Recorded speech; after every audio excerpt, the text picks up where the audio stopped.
një fenomen që Kurani e përshkruan pra dhe çështjen e Musait e përshkruan që ishte i dërguar i Zotit, ishte i veçuar, i dalluar mesin ton, që Allahu i dha Teuratin dhe Musa alayhis salam e gjem në shumë pjesë të Kuranit ku flitet për Musa alayhis salam.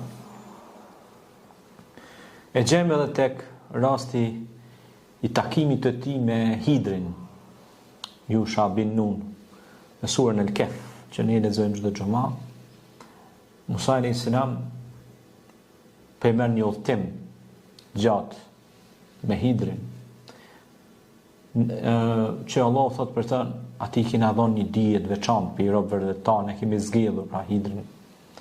Dhe ata përmorën një udhtim së bashku, e disa ngjarje shumë interesante po ndodhin në udhtimin mes tyre. E një që kisha dashur ndoshta pak me veçu për shumë ngjarjeve, është rasti për shembull kur hypin në një anije së bashku, Musa dhe Hidri, dhe ai i zoti i anijes i pret mirë, këta ju bën drejt, ushqim të mirë, edhe i pret shumë mirë, edhe si mosafir i nderon.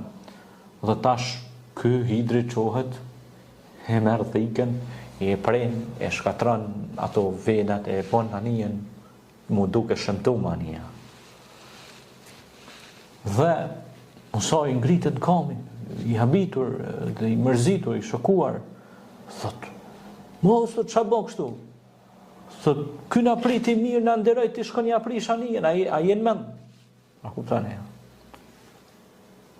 Hidri e përfundon atë obligacionin e tij, edhe ndalet tash Musa prapi thot, a jen mend ti, çka ke bë kështu? Thot, prit bre se ka shpjegim edhe kjo punë. I thot, ky çfarë shpjegimi ka? I thot, ky është njëri i mirë që na ka prit neve. Është njëri i ndershëm, e fiton pasurinë e tij me halal në det.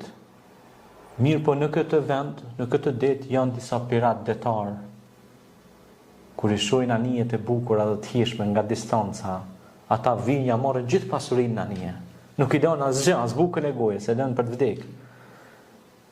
Dhe thot, unë e bëra duket anija shëmtuar, dhe kur e kanë pa, thot, pirat detar kanë thonë, hajtë se s'ka bukë për këtina, ky lodh koka.